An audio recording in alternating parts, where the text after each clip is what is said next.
প্রায় ২ বছর ধরে চলা যুদ্ধে ফিলিস্তিনের প্রতিরোধ গোষ্ঠী হামাসের সামরিক সক্ষমতা মারাত্মকভাবে দুর্বল হয়ে পড়েছে। একই সাথে প্রবল চাপে রয়েছে এর রাজনৈতিক নেতৃত্ব।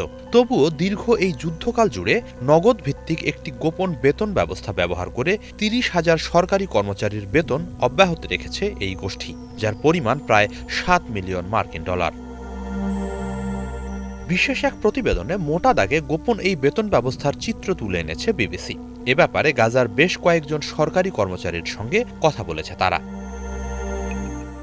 তবে যুদ্ধ পরিস্থিতির কারণে পুরো বেতন দিতে পারছে না হামাস। প্রতি ১০ সপ্তাহে কর্মচারীদের কাছে পৌঁছে দেয়া হচ্ছে যুদ্ধপূর্ব বেতনের ২০% কিছু বেশি পরিমাণ অর্থ, যা গাজায় চলমান খাদ্য সংকট ও মুদ্রাস্ফীতির মাঝে খুবই সামান্য।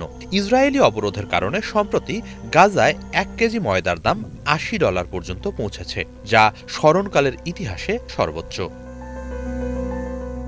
বিবিসির প্রতিবেদনে বলা হয়েছে, গাজায় বর্তমানে কোনো কার্যকরী ব্যাংকিং ব্যবস্থা না থাকায় কর্মচারীদের জন্য বেতন পাওয়া কঠিন, অনেক সময় বিপজ্জনকও, কারণ ইসরায়েল প্রতিনিয়ত হামাসের বেতন বিতরণকারীদের খুঁজে বের করতে তৎপর।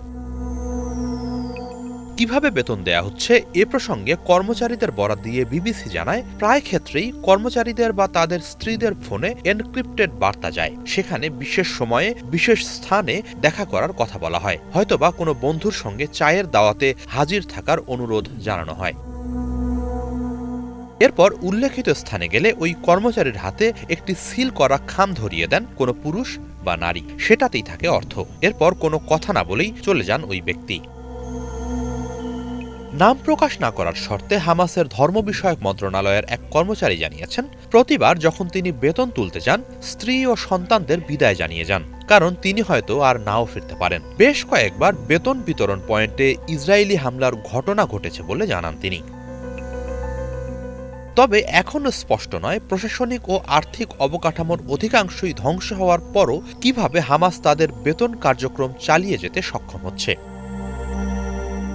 দীর্ঘদিন এই গোষ্ঠীর আর্থিক কার্যক্রমে যুক্ত থাকা এক জ্যেষ্ঠ কর্মকর্তা বিবিসিকে জানান, ২০২৩ সালের ৭ অক্টোবর ইসরায়েলে হামলার আগেই হামাস প্রায় $৭০০ মিলিয়ন এবং শত শত মিলিয়ন শেকেল নগদ অর্থ গাজায় টানেলের নিচে মজুত করেছিল। এখনও সেই অর্থ থেকেই বেতন দিয়ে যাওয়া হচ্ছে বলে মনে করা হচ্ছে।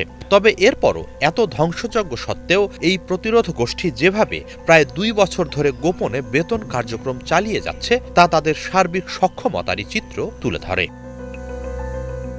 হিজল জোবায়ের, বাংলা ভিশন।